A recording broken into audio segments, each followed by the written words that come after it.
Neuroflow is a veteran-founded healthcare technology and analytics company providing military and government organizations with real-time, individual, and population-level health insights in order to increase individual effectiveness, readiness, and overall wellness. As the leading military-grade behavioral health solution in the market, Neuroflow is actively working with the U.S. Air Force across multiple sites to enhance and scale the care delivered by administrators and medical personnel while empowering airmen to manage their own mental health and build resilience for peak performance. To learn more, visit www.neuroflow.com.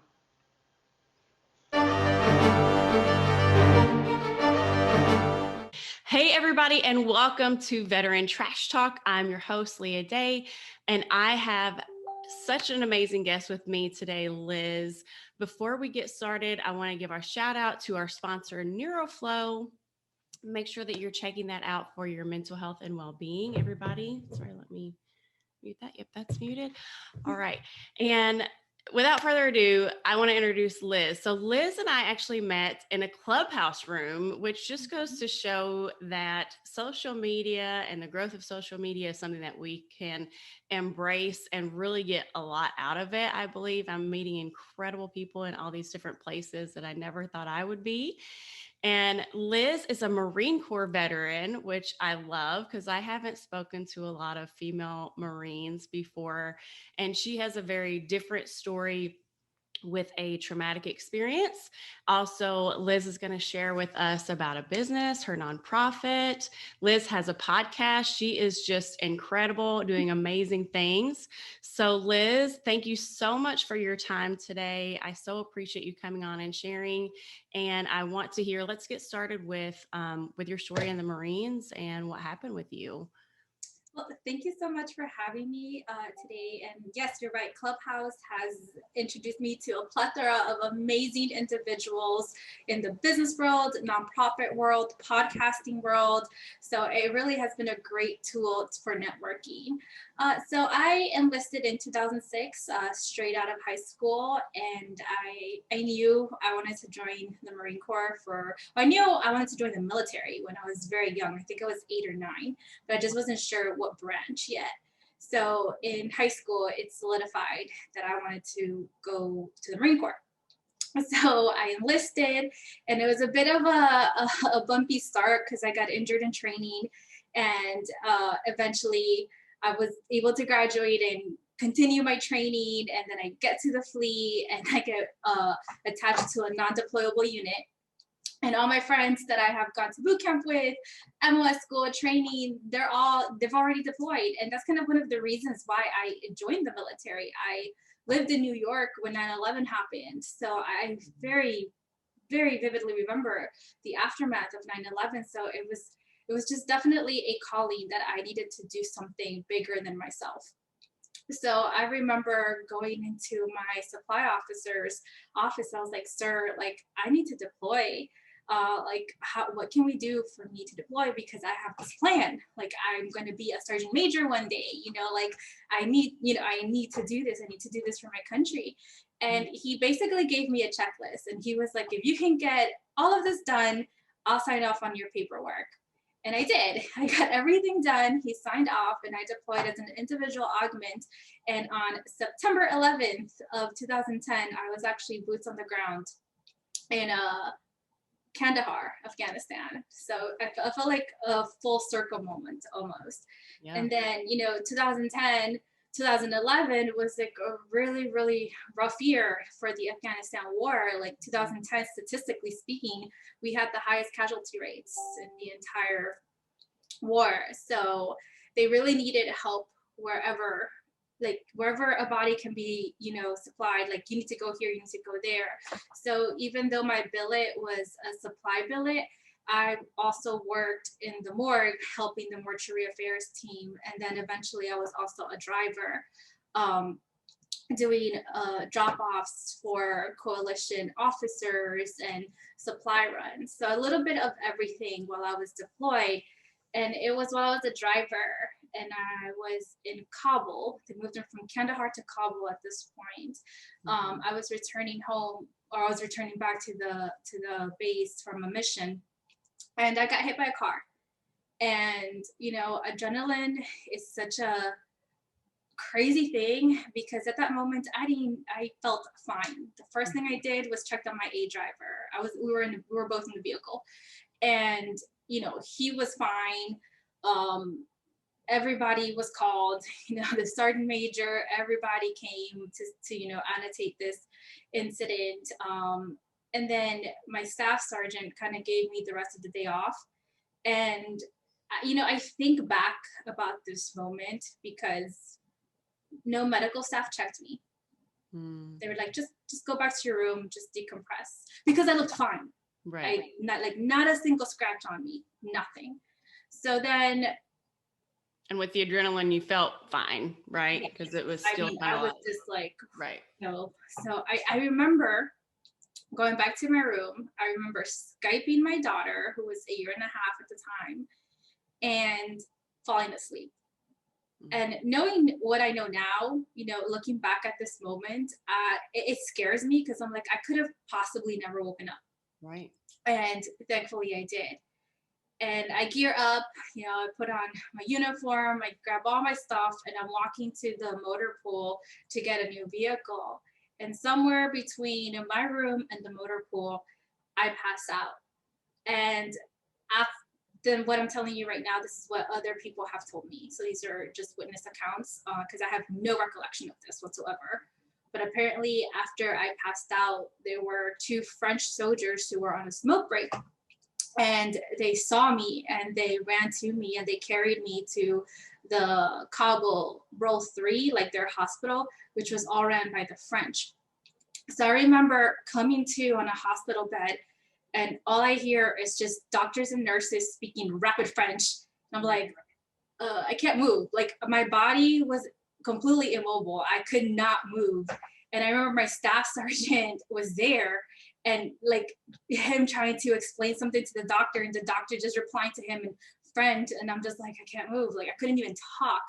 And then I remember through my peripheral, like looking down on my hands, and I just did like this, like trying to curl my hands. And all I felt was excruciating pain all over my body and tears starting to flow down. And I do remember that my staff sergeant like pointed at my face, like, look at her, she's in pain, she's crying.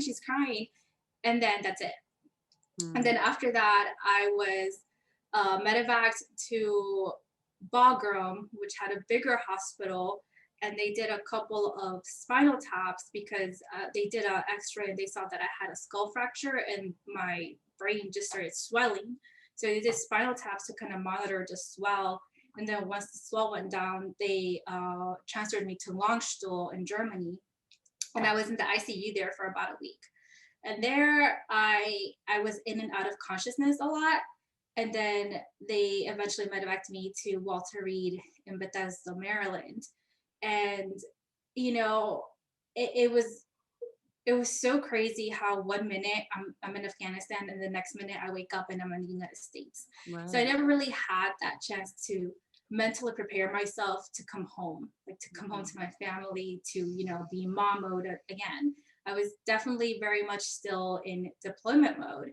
And when I got home, it felt like I was walking, like I was physically here, but mentally I was not there. And I was just like, why am I here? Like, I should be at work right now. And there's a lot of guilt, of being back in the United States. And, they treated me as an outpatient because I lived locally. So I was able to just go back and forth to my appointments, and things went downhill real quick. I didn't realize the severity of what my PTSD was going to be like. I was having some major flashbacks. Because of the TBI, I had some major memory loss. And then I was having short-term memory loss where my ex-husband would tell me, like, yeah, you would be in the kitchen and like you would wash the dishes or something. And then you'll tell me something like, hey, turn that down. And then 3 minutes later, hey, turn that down. And then another minute later, hey, turn that down. Like, you just asked me that. I was like, oh, I don't remember asking you that, So I lived like that for about a year until eventually we really got into a good protocol, and it got me in a really good place with the neural side and my brain. But with the PTSD side, I think I still suppressed so much that at that time I couldn't really take care of it at the moment, you know? Right. And then, fast forward a couple of years later, I have my second daughter, and I noticed that I was being such a robotic mom. Like my kids would get hurt and I would just go run and I reacted. I would like, okay, band-aid, like where's the alcohol wipes and just clean the wound, whatever. And then, okay, you're good. And then hours later, I'd be like, my baby got hurt. And then I would go run to her and I'd be like, are you okay? And then they're looking at me like, I'm crazy. Like, okay, that happened hours ago. So I had a super delayed reaction when it came to emotions for anything and for anybody.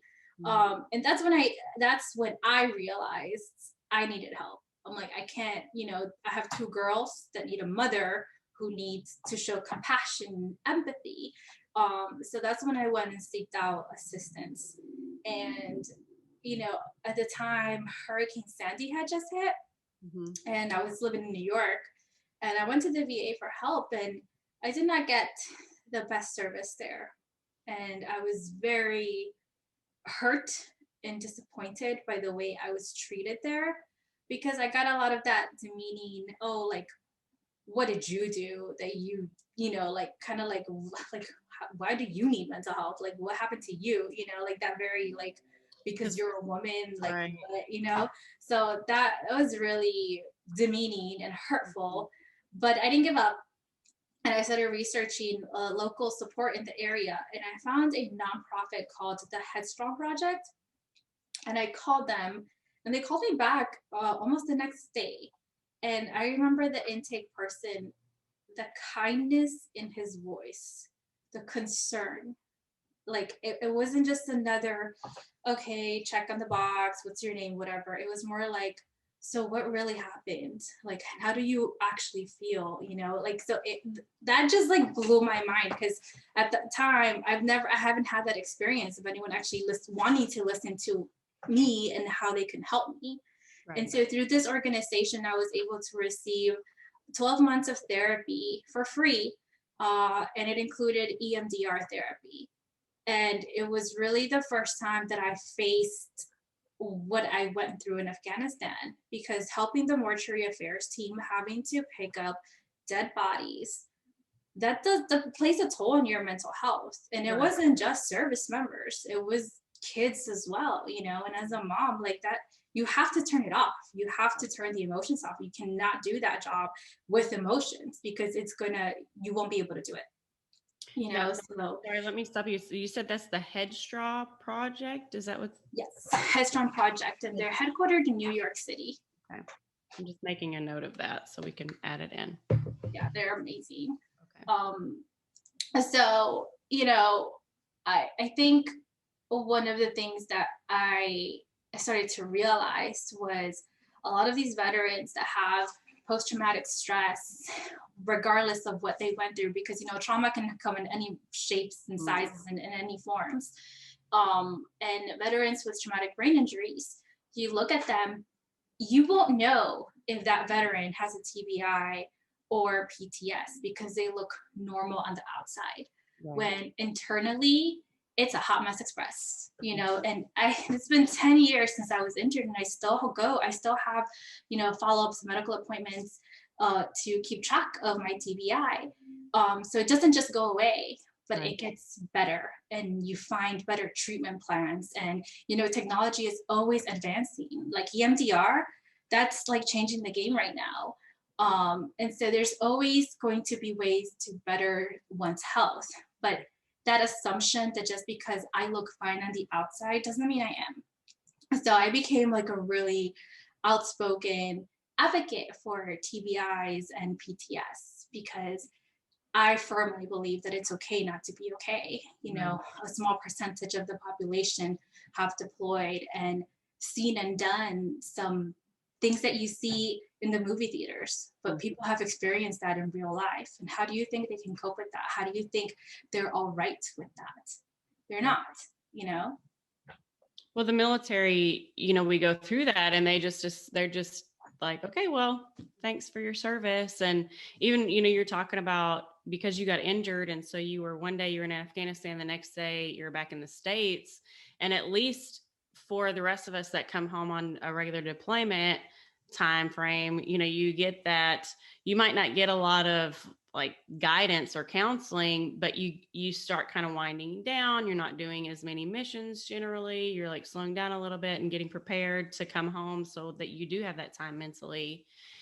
And then addressing like the fact that, just like what you said, it's not visible wounds, but also the fact that we're women. And so,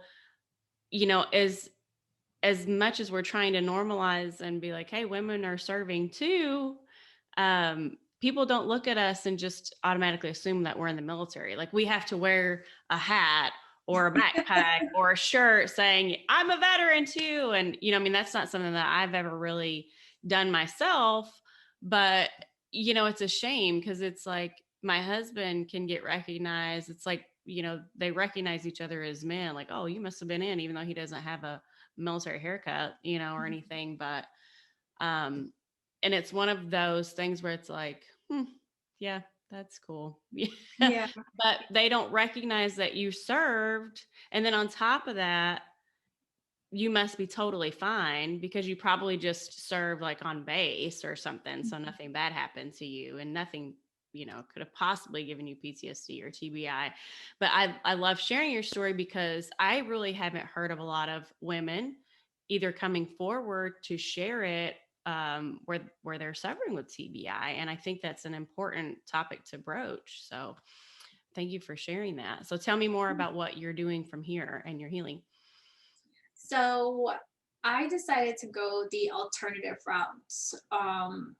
I saw a lot of friends who the VA just heavily medicated them and they kind of became like zombies. Like I couldn't even recognize them. Couldn't even hold a conversation. And that really freaked me out. I was like, I have two toddlers at home. I can't be a zombie, like there's no way. And so that really traumatized me. And I knew for a fact that I did not want to get medicated. So again, you have to be proactive in your health. If a medical provider is telling you this is the only way and you disagree, it is up to you to do your research and say there has to be another way, and that's kind of what I did. I was like, there has to be another way. So I started researching and I found an acupuncturist. And I did about 12 months of an acupuncture treatment to help with my PTS. The TBI and the neuro side, Walter Reed took great care of me. So we've kind of just been like on a yearly checkup. So as far as the TBI goes, I feel like it has been really well taken care of. But the PTS, that was harder just because, emotions are everywhere. And I did not know how to channel or control them to where I can be functioning again. So acupuncture really helped me. I did acupuncture, I did Reiki, which is a Japanese style form of energy healing, and I did yoga. And then I really turned into fitness. So I loved it so much that when my husband was stationed in California, I decided to enroll in a grad school program for acupuncture program. And so then I started learning acupuncture and like finding out the background of how it works. And then it's not just like, this is Chinese medicine. It's Chinese medicine meets Western science and how we can work together to give that patient the best treatment. So it's not like, oh no, like stop that chemo treatment. I'm just going to put needles on you and you're going to be healed. It's like, no, let me talk to your doctor. And I think this acupuncture protocol will help in conjunction with this treatment. So I loved it because I'm very science-based, so I love the fact that there's a lot of research out there that supports Chinese medicine theories. So I have kind of shifted my life to go, like alternative health, the Chinese medicine routes with like Chinese herbs, more acupuncture. And now that we're back in the Northern Virginia area, I'm definitely, I had to put a pause on my education because we had orders to Japan. But now that we're back in the States, I definitely plan on continuing that, because one of the things that I want to do with that is show my fellow veterans that there are other ways. There are other ways. I will never say stop taking your medication, but let's see what else we can do to try to wean you off or see if this works better. Well, and something that's not going to deteriorate your health even further. I'm with you into more holistic healing and listening to our bodies and doing different things like that too. I mean, I think it's a great path to go on, because medicines are sometimes they're very necessary, sometimes they're necessary long term, sometimes they're necessary short term. And we don't want to shame anybody for taking those medicines, because if you need to be on them, if that's helping you, then definitely do it. But Absolutely. a lot of times, it just leads to further health degeneration, or like, the side effects sometimes make it worse than what the issue was. I mean, there's some antidepressants that actually make you suicidal, and that's scary to me. I mean, I've been on medication a little bit, but it always scared me, because I'm like, well, I'm not suicidal, but I'm depressed, I have anxiety and PTSD, so I don't want to be suicidal. And sometimes they don't know which medications are going to interact with you that way to turn you into, from non-suicidal to suicidal. And so, I mean, definitely a conversation to have with your doctor individually, but I love the holistic and naturopath way of doing things. So please Me too. continue, Liz. Yeah, me too. Well, it's actually our move to segue. Like our move to Japan is what made me start my nonprofit, and it kind of goes in line with mental health, because our dog, he is a huge part of our family. And when we moved to Japan, I had no idea of the struggles military families face when they PCS overseas with their pet. Like, these families are paying anywhere from three to up to $10,000 to move the pets, and then COVID hasn't made things any easier. Just like it's a seller's market right now, I feel like it's a pet shipping market right now, because it seems to be like the only way to transport your pets, and it's not cheap.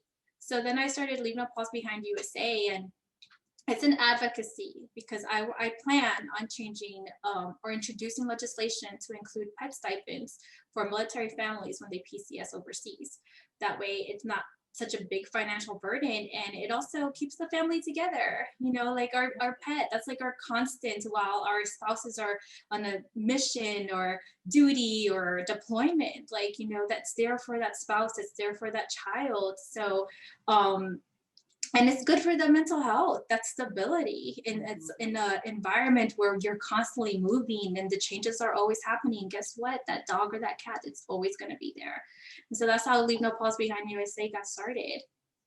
I love that. And it's, I mean, some people are given, I mean, actually just so what is, oh, Canines for Vets is actually a program that I spoke with them last weekend, and I'm trying to get them on the show too, where they pair veterans that are dealing with PTSD with a dog. Like, they'll have them come, they work with them and make sure that it's a good match. And then, their overall goal is to get that connection between the veteran and the dog. And then they take the dog for free, which is awesome. So, because there's so many ties to animals and comfort, and of course they're part of your family. So I love that. That's incredible.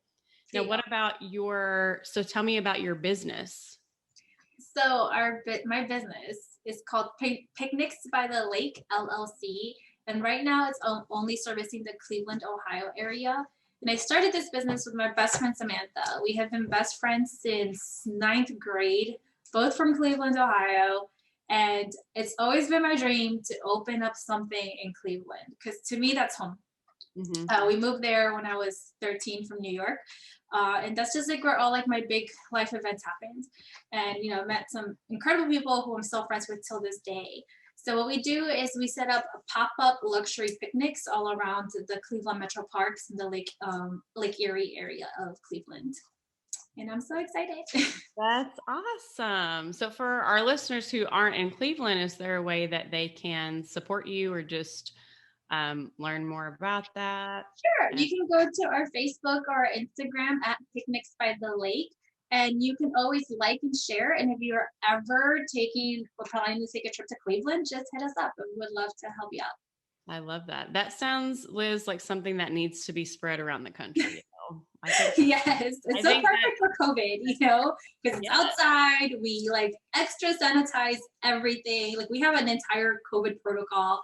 And like it's so funny because Sam has absolutely zero military background, but she has always been like my number one supporter in anything that I have done. Like she's like the one of the people that really believed me being like joining the Marine Corps. Everybody else thought I was just kidding. Which is like, right. no, it's fine. You're gonna do fine. So like I put like my logistical supply background with her super artistic mind. We just work so well together because I'm like, okay, we need this, and and I do like super military mindset when it comes to like building the business. Like we have a SOP, and she's like, what? And I'm like, here you go. Just read this, like I'll be fine. Right. So it's so funny, like our dynamic, but it works. Like it really, really works. I love that. Well, congratulations on that. That's Thank amazing. Well, you. I do have to circle back and ask you though, because you said you always wanted to be in the military, but then in high school it solidified that you wanted to be the Marines. Like, tell me more. Like, why? Like, what Okay. was it about? What was about the Marines that drew you in? Because my brother joined the Marines and he's older than me. And he basically told me like, if you join the Marines, I'll kill you. So I was like, okay. So it just never was a choice for me. But tell me why for you. I had originally wanted to join the Navy. Okay. I saw a commercial when I was 8 or 9, and I just saw the big carriers. I saw the jets. I saw the travel all over the world, and I was hooked. I was like, I want to go in a big boat. I want to travel all over the world. Mm-hmm. And then in high school, I was part of Navy ROTC, so I was definitely like, Navy is the way to go, whatever. And then one Friday afternoon, we have our current events area of our ROTC class, Mm-hmm. and they did a story on Corporal. I don't want to mess up his name, so let me double check his first name.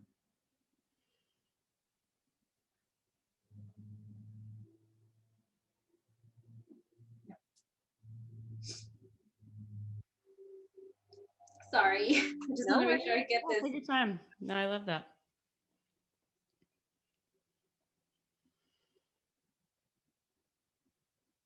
See, what I'm the youngest of three.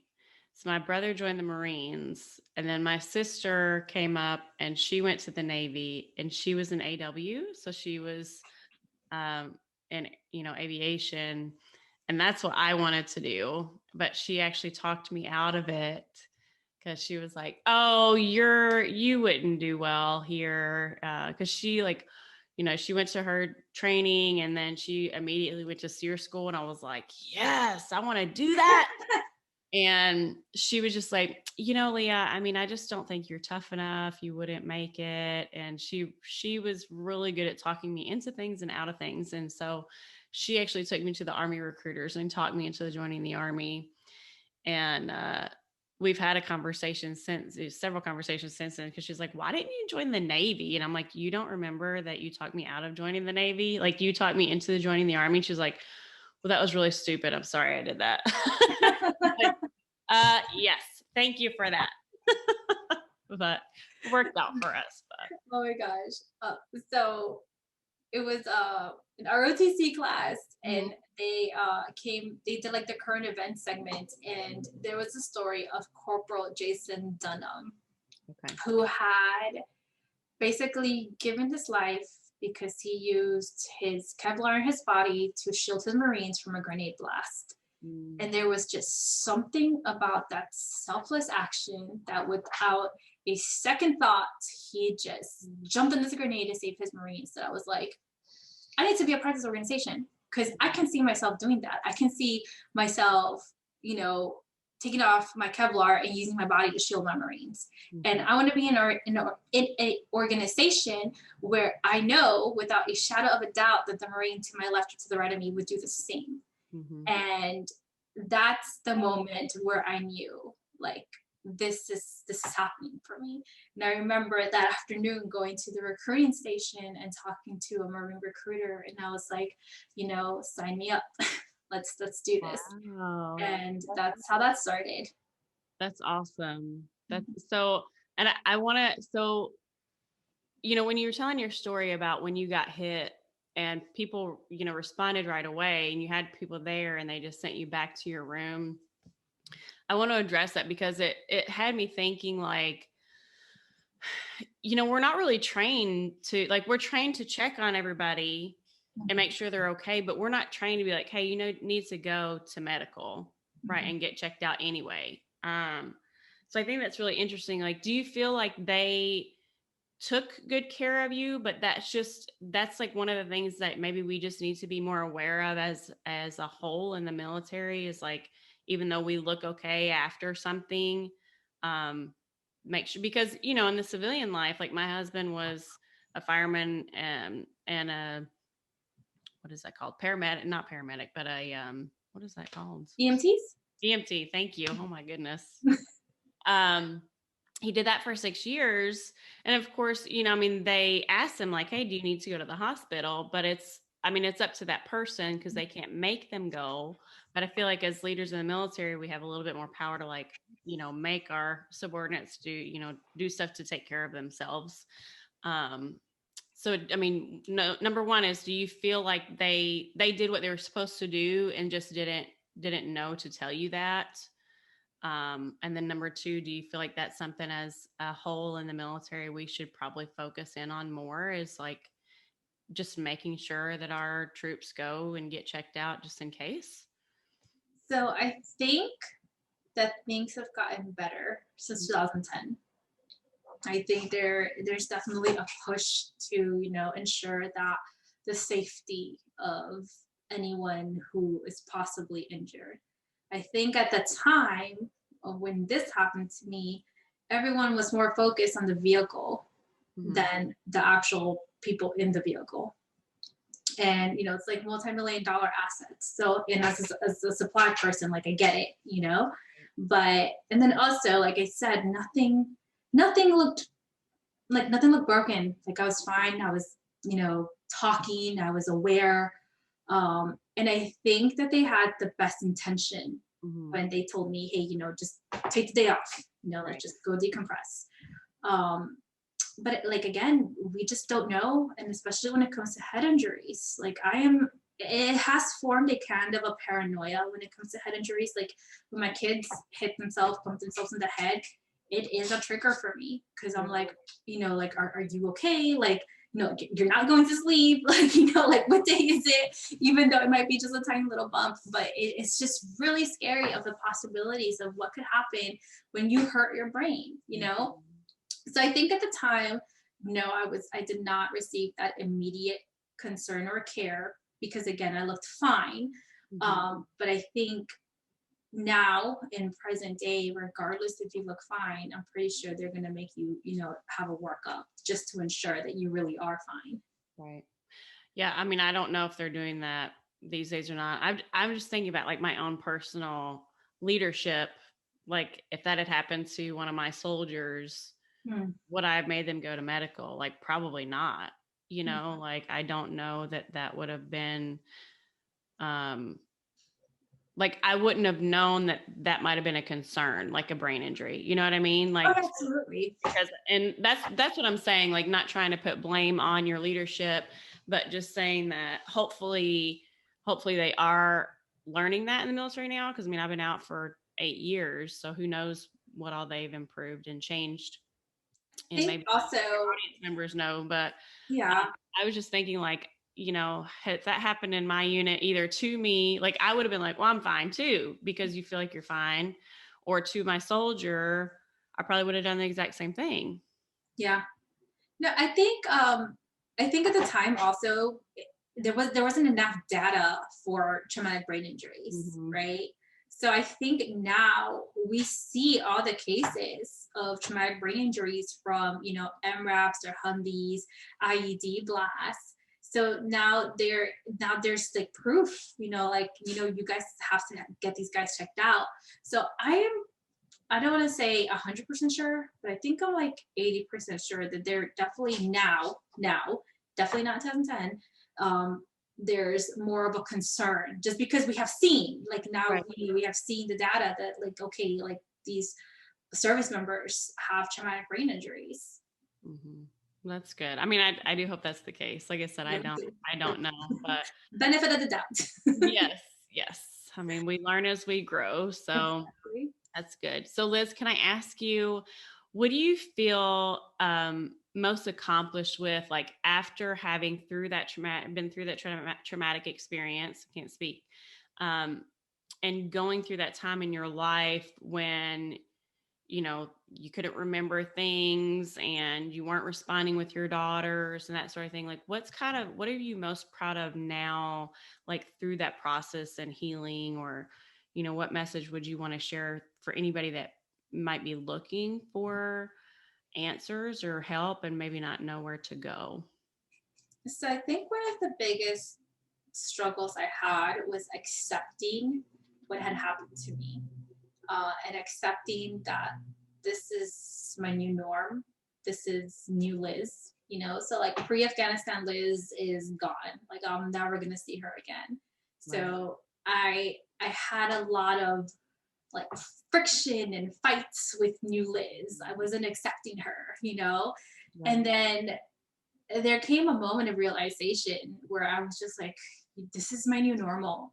And like the minute that I said that, the minute that I accepted that I went through a traumatic brain injury, that I had a difficult position in Afghanistan that caused me, post traumatic stress, once I accepted those facts, because they were facts, I Mhm. kind of like embraced you, Liz. And once I did that, it's like we became one, right? So there was no more internal fight. And I just feel so proud of accepting myself for who I am. Mm. And I'm always looking for ways to better myself and to grow. And by no means am I a perfect person. I have made plenty of mistakes and I've hurt a lot of people when I went through that experience, and I've lost friendships that I am working on rebuilding. But Mhm. again, it all started with accepting what happened. And it's, I don't want to paint a picture that things were rainbows and butterflies, because it wasn't. Like I call 2011 my dark hole year. Like I was in the dark, and finding that light was so hard, but it was there. Even if it was like a little tiny flicker, that light was still there, and I held on to that. And I just kind of fought to accept myself and center myself, and it just made me a better mother, it made me a better wife, and it just made me just a better person. And so accepting myself for who I am is one of my proudest moments. Man, I love that. I love that. I feel like that's such a good message, not just for female veterans, all veterans and all people, and women especially. I know because we just struggle even when, we don't have that stuff going on. We struggle with accepting and loving ourselves, and having that tie to being like, okay, well, I can love who I am and accept that this happens to me, but that doesn't mean that I have to accept failure and negativity for the rest of my life. Like I can still Exactly.